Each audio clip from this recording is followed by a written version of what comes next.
পিঁপড়েখালী ফেরিঘাটে ডাকাতির অভিযোগে এক বিজেপি কর্মীকে গ্রেপ্তার করল সন্দেশখালী থানার পুলিশ। সন্দেশখালী জেলিয়াখালী অঞ্চলের পিঁপড়েখালী ফেরিঘাটের নৌকা মালিক রামকৃষ্ণ ঘোষকে মাথায় আগ্নেয়াস্ত্র ঠেকিয়ে তার কাছ থেকে আনুমানিক 12,000 টাকা ছিনিয়ে নেয় বেশ কয়েকজন দুষ্কৃতীরা। অভিযোগ, মাথায় আগ্নেয়াস্ত্র ঠেকিয়ে তার কাছে থাকা আনুমানিক 12,000 টাকা ছিনিয়ে নেয় বেশ কয়েকজন দুষ্কৃতীরা। এরপর ওই ফেরিঘাট মালিক রামকৃষ্ণ ঘোষ সন্দেশখালী থানায় এসে লিখিত অভিযোগ দায়ের করেন। অভিযোগের ভিত্তিতে ঘটনা তদন্তে নেমে ধর্মেন্দ্র সরকার নামে এক বিজেপি কর্মীকে গ্রেপ্তার করেছে সন্দেশখালী থানার পুলিশ। ঘটনা সম্পর্কে বিস্তারিত আরও জানার জন্য এবং এই ঘটনা কারা কারা জড়িত আছে এবং যে আগ্নেয়াস্ত্র তার মাথায় ঠেকানো হয়েছে সেই সমস্ত আগ্নেয়াস্ত্র উদ্ধার করার জন্য ধৃত ধর্মেন্দ্র সরকারকে পুলিশি হেফাজতের আবেদন জানিয়েছে বসিরহাট মহকুমা আদালতে।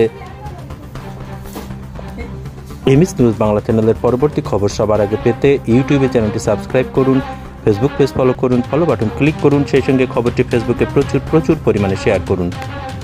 কি ফাঁসানো হলো না কি বলবেন? পুরো ফাঁসিয়ে দিয়েছে। কারা ফাঁসালো? এই টিএমসির লোকরা, ওরা বন্দুক নিয়ে করেছে, আমরা ধরেছি। আপনি কোন পার্টি করেন? আমি বিজেপি করি।